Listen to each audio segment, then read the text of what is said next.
ETF index mutual funds నేర్చుకుని stock market లో రాణించాలనుకుంటున్నారా? వెంటనే ఈ నెంబర్ కి కాల్ చేయండి. స్వరూపపుట్లపల్లి, welcome to Suman TV. America అధ్యక్షుడిగా డొనాల్డ్ ట్రంప్ బాధ్యతలు చేపట్టిన తర్వాత తీసుకుంటున్న నిర్ణయాలన్నీ సంచలనాత్మకంగా మారాయి. అసలు ఇప్పుడు అమెరికాలో ఉంటున్న వాళ్ళ పరిస్థితి ఎలా ఉంది? కొత్తగా అమెరికా వెళ్ళి చదువుకోవాలనుకుంటున్న వాళ్ళు, జాబ్స్ చేయాల్సిన వాళ్ళు ఎలాంటి పరిస్థితులను ఎదుర్కొంటున్నారు? ఇలా వీటి మీద అయితే చాలా మందికి చాలా రకాల డౌట్స్ ఉన్నాయి. ప్రస్తుతం నాతో పాటు study abroad consultancy founder Ram మెట్టు గారు ఉన్నారు. ఆయనతో మాట్లాడి అమెరికాలోని కండిషన్ గురించి మాట్లాడుకుందాం. నమస్తే రామ్ గారు. నమస్తే అండి. మీరు చాలా కాలంగా కన్సల్టెన్సీ రన్ చేస్తూ ఉన్నారు కదా, మీకు తెలుసు అసలు అమెరికాలో కండిషన్ ఎలా ఉంటుంది, స్టూడెంట్స్ని ఇక్కడ నుంచి పంపించాలా లేదా, వాళ్ళు ఎలాంటి జాగ్రత్తలు తీసుకోవాలి, వీటన్నిటి గురించి కూడా మీరు అవేర్నెస్ కల్పిస్తూ ఉంటారు. ప్రస్తుతం అక్కడ పరిస్థితి ఎలా ఉందంటారు? కరెంట్లీ పరిస్థితులు బాగాలేవండి అక్కడ.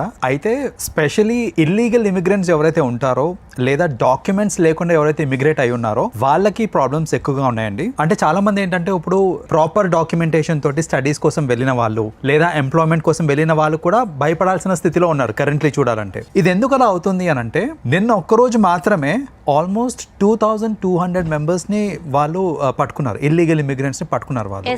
రికార్డు స్థాయిలో అరెస్టులు జరిగాయి అమెరికాలో.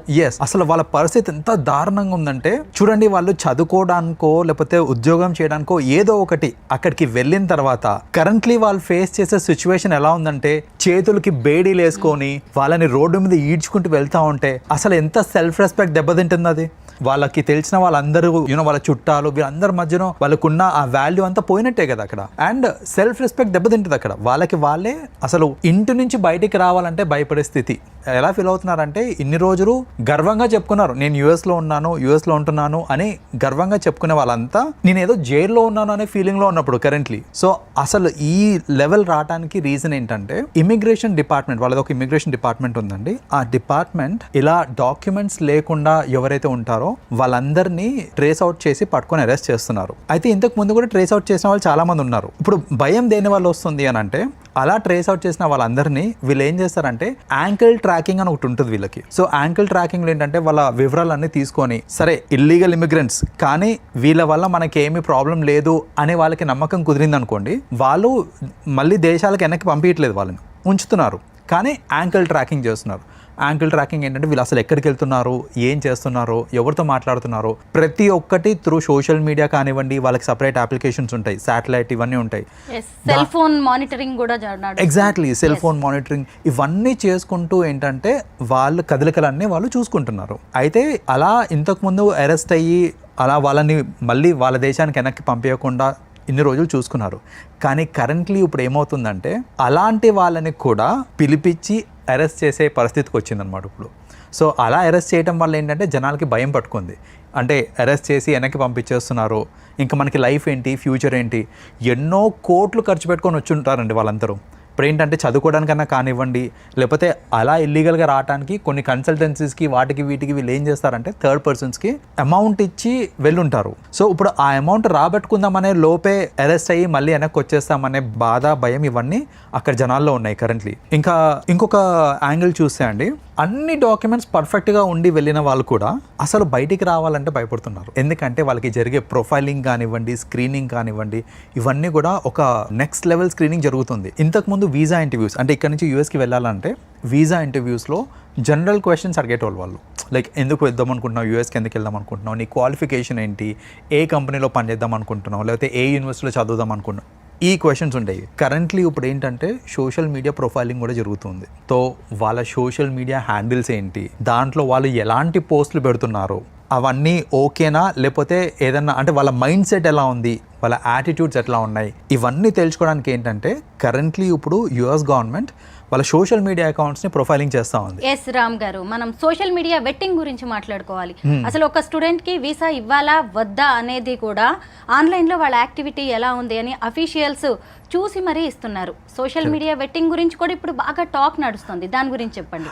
డెఫినెట్గా అండి. సో ఈ సోషల్ మీడియా వెట్టింగ్ గురించి చెప్పాలి అని అంటే, చాలా మంది అండి సోషల్ మీడియా అనే ప్లాట్ఫామ్ని మిస్యూజ్ చేసుకొని వాళ్ళ వ్యూస్, వాళ్ళ థాట్స్, నాకు రైట్ టు ఫ్రీడమ్ ఉంది, నేను ఎక్స్ప్రెస్ చేయగలుగుతాను అనేసి వాళ్ళ కంటెంట్, ఇష్టం ఉన్న కంటెంట్ని వాళ్ళు ఎక్స్ప్రెస్ చేయటము, ఏదైనా అది పొలిటికల్ వ్యూస్ అవ్వచ్చు, లేకపోతే ఏదైనా అవ్వచ్చు, వాళ్ళు పెట్టే పోస్టులు ఉండి వాళ్ళ ఫ్రెండ్స్ సర్కిల్లో ఎవరున్నారు, వాళ్ళు ఎలాంటి గ్రూప్స్ని ఫాలో అవుతున్నారు, దేంట్లో వాళ్ళు యాక్టివ్గా ఉంటున్నారు, ఈ యాక్టివిటీస్ అన్నీ కూడా సోషల్ మీడియాలో రికార్డ్ అవుతూ ఉంటాయి. వాళ్ళు పెట్టిన పోస్టుల నుంచి అన్నీ. కరెంట్ సిచ్యువేషన్ ఏంటంటే ఆల్రెడీ యూఎస్లో ఉన్న స్టూడెంట్స్కి కూడా ప్రొఫైలింగ్ జరుగుతుంది. స్టూడెంట్స్ కానివ్వండి, ఎంప్లాయీస్ కానివ్వండి, వాళ్ళకి కూడా ప్రొఫైలింగ్ అవుతుంది. ఎవరైతే వెళ్దాం అనుకుంటున్నారో వాళ్ళని కూడా చూస్తున్నారు. సో ఇలా చూడటం వల్ల ఏంటంటే వాళ్ళకి ఏదన్నా కొంచెం తేడా కొట్టింది అనుకోండి, అరే వీడి మైండ్ సెట్ బాగాలేదు, లేకపోతే వీడి ఇంటెన్షన్స్ కరెక్ట్గా లేవు అని వాళ్ళకి ఏమైనా అనిపించింది అని అంటే వాళ్ళకి వీసా ఇవ్వకపోవడం, లేదా వాళ్ళు ఆల్రెడీ యూఎస్లో ఉంటే కనుక వాళ్ళని డిపోర్ట్ చేయడం, మళ్ళీ బ్యాక్ టు ఇండియా పంపించడం,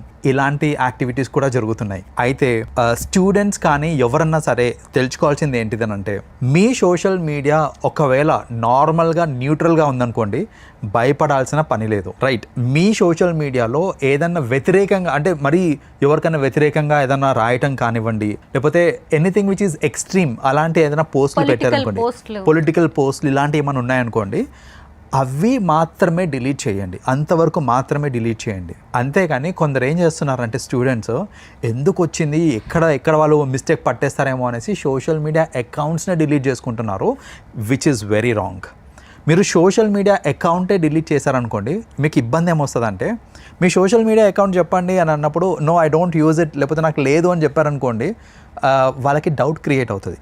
ఉంది కానీ వీళ్ళు డిలీట్ చేశారేమో, అంటే వీళ్ళు డిలీట్ చేశారంటే దాంట్లో ఏదో తప్పుగా వీళ్ళు పోస్టులు చేస్తుంటారు.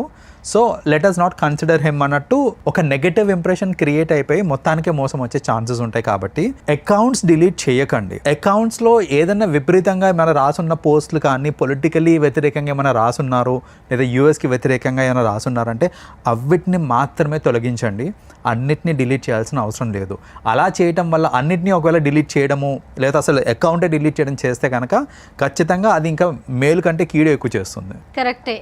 చాలా మంది డిలీట్ చేసేస్తున్నారు ఎందుకు వచ్చిందిలే అని చెప్పేసి. కరెక్ట్.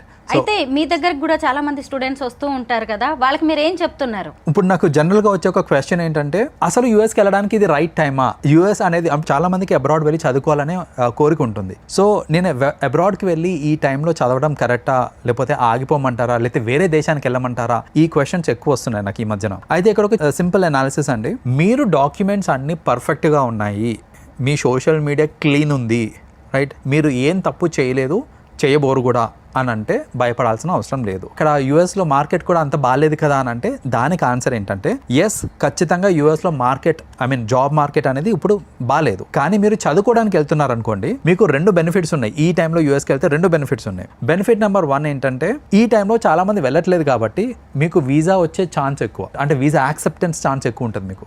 రెండోది ఏంటంటే, అంటే if your profile is clear, అప్పుడు యాక్సెప్టెన్స్ ఛాన్స్ ఎక్కువ ఉంటుంది. రెండో బెనిఫిట్ ఏంటంటే, మార్కెట్ ఖచ్చితంగా సెట్ అవుతుంది ఫ్యూచర్లో. ఇప్పుడు బాగాలేదు కానీ ఫ్యూచర్లో సెట్ అవుతుంది. మార్కెట్ సెట్ అయ్యే టైంకి మీ స్టడీ కూడా అయిపోయి ఉంటుంది కాబట్టి మనం ఏంటంటే జాబ్ రెడీ ఉంటాం అనమాట. సో ఎవరన్నా ప్లాన్ ఉంది యూఎస్కి వెళ్ళాలి అని అంటే, ఒకటే నేనేం చెప్తానంటే, మీ ప్రొఫైల్ ఖచ్చితంగా 100% క్లీన్ ఉంది, మీ ఇంటెన్షన్స్ క్లియర్ ఉన్నాయి అని అంటే కనుక వెళ్ళొచ్చు, ఆగిపోవాల్సిన అవసరం లేదు. కానీ మీ డాక్యుమెంట్స్ కరెక్ట్గా లేవు, లేదా మీ ఇంటెన్షన్ కరెక్ట్ కాదు, నేను అక్కడికి వెళ్ళి ఏదో పార్ట్ టైంలో చేసుకుంటూ బతికేద్దాం అనుకుంటున్నాను, లేదా ఇంకేదైనా ఇంటెన్షన్ వల్ల వెళ్దాం అనుకుంటున్నానంటే కనుక వెళ్ళకండి, వెళ్ళి ఇబ్బంది పడతారు మీరు అక్కడ. వన్ మోర్ థింగ్ ఏంటంటే, పార్ట్ టైం జాబ్స్ చెయ్యకపోయినా సరే నేను అక్కడ చదువుకోగలను, నాకంత ఫినాన్షియల్ స్టాండర్డ్స్ ఉన్నాయి అనుకున్న వాళ్ళు మాత్రమే వెళ్ళాలి ఇప్పుడు ఉన్న కండిషన్స్ని బట్టి చూస్తాయి. అయితే పార్ట్ టైం జాబ్ అంటే ఇక్కడ ఒకటండి, జనరలైజ్ చేయడానికి లేదు ఇక్కడ. ఎందుకంటే యాజ్ పర్ రూల్ ఏంటంటే, మీరు 20 hours in a week part time jobs చేసుకోవచ్చు. అది కూడా యూనివర్సిటీలో వస్తే మాత్రమే, మీరు చదివే యూనివర్సిటీలో వస్తే మాత్రమే మీరు పార్ట్ టైం జాబ్ చేసుకోవచ్చు. అది లీగల్. సో మీకు ఆ సత్తా ఉంది అంటే, నేను ఒక అసిస్టెంట్షిప్ అంటారు దాన్ని, బేసిక్గా అసిస్టెంట్షిప్ కానివ్వండి, లేకపోతే ఒక లైబ్రేరియన్ లాగా కానివ్వండి, నేను అలాంటి జాబ్స్ కొట్టగలను, నాకు కమ్యూనికేషన్ స్కిల్స్ ఉన్నాయి, లేకపోతే నేను అలా ఈజీగా మౌల్డ్ అవ్వగలుగుతాను, ఫ్రీగా ఉండగలుగుతాను మా ప్రొఫెసర్స్ తోటి అనే నమ్మకం మీకు ఉంది అని అంటే ఎస్. లేదు, నేను ఎక్కడైనా రెస్టారెంట్లో పార్ట్ టైం చేసుకుంటాను అని అంటే అది ఇల్లీగల్ అది. సో కొందరు ఏంటంటే హామీ ఇచ్చేస్తూ ఉంటారు. ఎలా అంటే, ఇప్పుడు ఆల్రెడీ వెళ్ళిన వాళ్ళు ఉంటారు, అరే నువ్వు వచ్చారా నేను చూసుకుంటాను, నిన్ను నాకు తెలిసిన రెస్టారెంట్ ఉంది, లేకపోతే మనదే రెస్టారెంట్ ఉంది, నీకు అందులో నేను ఇప్పిస్తాను నీకు, ఇలాంటివన్నీ చెప్పి ఎంకరేజ్ చేస్తుంటారు కొందరిని. But at the end of the day మీరు అక్కడికి వెళ్ళిన తర్వాత రూల్స్ స్ట్రిక్ట్ అయ్యి లేకపోతే పొరపాటున మీరు పట్టుబడ్డారనుకోండి అక్కడ వర్క్ చేస్తున్నప్పుడు, మీరు ఇల్లీగల్గా వర్క్ చేస్తున్నారు అనేసి మళ్ళీ డిపోర్ట్ అయ్యారు అని అంటే మీరు పెట్టుకొని వెళ్ళిన ఖర్చు మొత్తం వృధా అయిపోతుంది. సో స్టూడెంట్స్కి నేనేం చెప్తానంటే లీగల్గానే చూడండి, మీకు లీగల్గా పార్ట్ టైం దొరుకుతుంది, 20 hours మాత్రమే ఇన్ అ వీక్ చేయగలుగుతాను, అది కూడా విత్ ఇన్ ది యూనివర్సిటీ చేయగలుగుతానంటే వెళ్ళండి. లేదు నేను బయట పార్ట్ టైం చేసుకుంటాను అనే ధీమాతో వెళ్తున్నారంటే మాత్రం వెళ్ళకండి. రామ్ గారు, ఇంతకుముందు చాలా మందికి డాలర్ డ్రీమ్స్ ఉండేవి.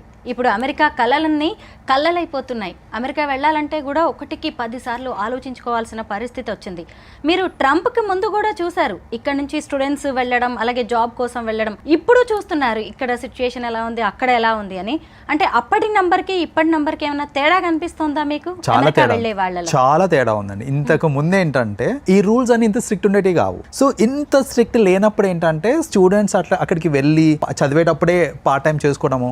నేను చెప్పాను కదా, డిఫరెంట్ ప్లేసెస్లో పార్ట్ టైం చేసుకునే వాళ్ళు ఇంతకుముందు అంతా. మన రెస్టారెంట్స్లో అవ్వచ్చు, లేకపోతే సూపర్ మార్కెట్స్లో అవ్వచ్చు, అలా ఎక్కడంటే అక్కడ చేసుకునే వాళ్ళు, విచ్ ఈజ్ యాక్చువల్లీ ఇల్లీగల్. కానీ గవర్నమెంట్ స్ట్రిక్ట్ లేకుండే. అప్పుడు గవర్నమెంట్ స్ట్రిక్ట్ లేదు కాబట్టి జనాలందరూ ఏంటంటే ఇక్కడ చేసే పని కంటే అక్కడ చేస్తే డబ్బులు ఎక్కువ వస్తాయి కదా అనే ధీమాతోటి ఆ డాలర్ డ్రీమ్స్ అనే అలా క్రియేట్ అయినవన్నీ. కరెంట్ సిచ్యువేషన్ ఏంటంటే ఆల్రెడీ ఉన్న రూల్స్ని స్ట్రిక్ట్ చేశారు వాళ్ళు, కొత్తగా పెట్టిందేం లేదు, ఉన్న రూల్స్ని స్ట్రిక్ట్ చేశారు. చేయడం వల్ల ఏంటంటే ఇలా పార్ట్ టైం జాబ్స్ చేసుకుందాం అనుకున్న వాళ్ళందరూ ఇక వెళ్ళడం అనేది వేస్ట్ అన్నట్టు వాళ్ళు ఆగిపోతున్నారు. అలాంటి సంఖ్య ఆల్మోస్ట్ ఒక 70% మంది ఉన్నారు. 70% స్టూడెంట్స్ ఏంటంటే చదువుకుంటూ జాబ్ చేసుకుంటూ డబ్బులు సంపాదిద్దాం అనే దృష్టితోనే వెళ్ళే వాళ్ళు ఎక్కువ మంది ఉన్నారు. సో ఇప్పుడు ఏంటంటే అది స్ట్రిక్ట్ అయిపోయినాయి కాబట్టి ఆబ్వియస్లీ అలాంటి వాళ్ళందరూ ఆగిపోతున్నారు. అది ఆగిపోయేసరికి నెంబర్ ఆఫ్ పీపుల్ వెళ్ళే వాళ్ళందరూ డ్రాస్టిక్గా తగ్గిపోయారండి.